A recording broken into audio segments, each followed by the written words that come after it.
नमस्कार मित्रांनो, जय महाराष्ट्र. आपल्या निफ्टी टेक मराठी यूट्यूब चॅनलवर आपलं स्वागत आहे. जर आपल्या चॅनलवर आपण नवीन असाल तर आपल्या चॅनलला सबस्क्राईब करा आणि बेल आयकॉनला प्रेस करा, जेणेकरून आपल्या चॅनलचे नवीन नोटिफिकेशन आपल्याला मिळून जाणार. अमेरिकेतील मिड टर्म इलेक्शन 2026. अमेरिकामध्ये प्रेसिडेंट इलेक्शन दर 4 वर्षांनी होते आणि mid term election president election झाल्यावर लगेच 2 वर्षांनी होते. त्या अगोदर ही आपण प्रेसिडेंट ट्रम्पची क्लिप पाहूया. Because if we don't win the midterms, it's just going to be, they'll find a reason to impeach me. I'll get impeached.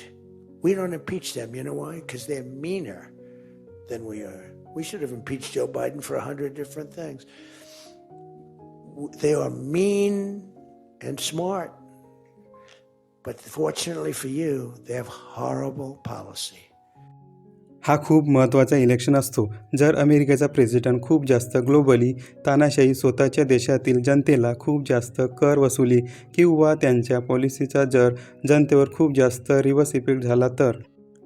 थोडक्यात मिड टर्म इलेक्शन म्हणजे अमेरिकेच्या राजकीय शक्ती संतुलनासाठी अत्यंत महत्त्वाचे असतात. याचा फायदा असा होतो की काही वर्षांसाठी देशाचे कायदे आणि धोरणे ठरवतात. अमेरिकेतील मिड टर्म इलेक्शनचा आपल्या इंडियन शेअर मार्केटवर काय परिणाम किंवा फायदा होणार ते जाणून घेऊया. सर्वप्रथम पूर्ण जग डोनाल्ड ट्रम्पच्या टेरिफपासून परेशान झाला आहे आणि एशिया मार्केटमध्ये त्याचा जास्त परिणाम झाला आहे. मागच्या वेळेस त्यांनी इंडियाच्या मॅक्झिमम सेक्टरवर 50 ते 60% टेरिफ लावला आहे. त्यामुळे भारतातील सर्व वस्तू अमेरिकेत 50 ते 60% वाढ झाली आहे. त्यामध्ये 25% एक्स्ट्रा टेरिफ इंडिया मॅक्झिमम रशियाकडून क्रूड ऑइल परचेस करते असल्यामुळे लावण्यात आलेला आहे. त्यामुळे बाहेरच्या वस्तूचे डिमांड कमी झाल्यामुळे आपल्या इथल्या कंपन्यांना खूप जास्त तोटा होत आहे आणि रोजगाराला पण फटका बसत आहे आणि शेअर मार्केट खालीवर होत आहे, मॅक्झिमम पडत आहे. आणखी 7 जानेवारी 2026ला ट्रम्पनी अनाउन्समेंट केली की जर ब्रिक्स कंट्रीने जर रशियाकडून ऑइल परचेस कमी नाही केले तर त्यांच्यावर आणखी एक्स्ट्रा 500% टेरिफ आणखी लावू.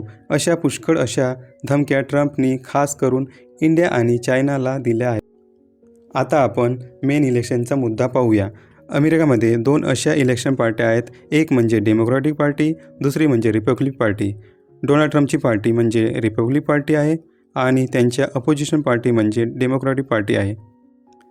4 नोव्हेंबर 2025ला न्यूयॉर्क सिटी म्हणजेच फायनान्शियल कॅपिटल सिटी ऑफ अमेरिकाचे मेयर इलेक्शन घेण्यात आले होते. त्यामध्ये अपोजिशन लीडर जोहरान ममदानी हा डेमोक्रॅटिक पार्टीचा कॅन्डिडेट विन झाला. त्यामुळे रिपब्लिक पार्टी म्हणजेच डोनाल्ड ट्रम्प यांना खूप मोठा फटका बसला आहे. आता आपण अमेरिकेचे mid term election date 3 March 2026 ते 3 नोव्हेंबर 2026 या दरम्यान होणार आहे. प्रायमरी इलेक्शन कॅन्डिडेट निवडण्यासाठी मार्च 2026पासून सुरू होऊन सप्टेंबर महिन्यापर्यंत चालतील आणि main mid term election 3 November 2026 रोजी होणार. त्यामुळे आपल्या भारतीय अमेरिकन रहिवाशांचे टोटल 25 ते 30 लाख वोटर आहेत आणि आपल्या एशियनतील जवळजवळ 1 ते 1.5 करोड वोटर आहेत, जे की त्यांच्या वोटिंगचा 6 to 7% वोटर नुसते एशियन अमेरिकन वोटर आहेत. त्यामुळे यांचा वाटासुद्धा खूप काही लहान नाही. 50 ते 60% अमेरिकन लोक पण त्रस्त झाल्यामुळे डोनाल्ड ट्रम्पवर प्रेशर राहणार आहे. त्यामुळे तो इतकं जास्त काही टेरिफ लावणार नाही. अगर मिड टर्म इलेक्शनमध्ये डोनाल्ड ट्रम्प जर हरले तर त्यांना समोर त्यांच्या पूर्णपणे पॉलिसी राबवता येणार नाही. या मिड टर्म इलेक्शनमध्ये हाऊस ऑफ रिप्रेझेंटेटिव्ह म्हणजेच कनिष्ठ सभागृह सर्व 435 जागांसाठी निवडणुका होतील. सिनेट म्हणजे वरिष्ठ सभागृहाचे 100पैकी 35 जागेसाठी इलेक्शन होणार आहे आणि 36 राज्यामध्ये गव्हर्नर म्हणजे राज्यपाल पदासाठी निवडणुका घेतल्या जाणार आहे. या इलेक्शनचे मुख्य उद्दिष्ट म्हणजे दोन्ही पक्षामधील डेमोक्रॅटिक आणि रिपब्लिक सत्तेमध्ये विशिष्ट संतुलन नियंत्रित असेल. जर प्रेसिडेंटच्या अपोजिटमध्ये बहुमत मिळाले तर प्रेसिडेंटला कायदे मंजूर करणे कठीण होते. त्यामुळे डोनाल्ड ट्रम्पवर खूप जास्त प्रेशर राहणार, म्हणून थोडा प्रेसिडेंट डोनाल्ड ट्रम्प नरम पडणार. त्यामुळे टेरिफचा दबदबा कमी होणार आणि इंडियन शेअर मार्केटलासुद्धा खूप जास्त फायदा होणार. तुमचे काय मत आहे याबाबत ते खालील कमेंटद्वारे कळवा तुम्ही. जर हा व्हिडिओ मित्रांनो आपल्याला आवडला असेल तर सबस्क्राईब करा व दुसऱ्यांना शेअर करा.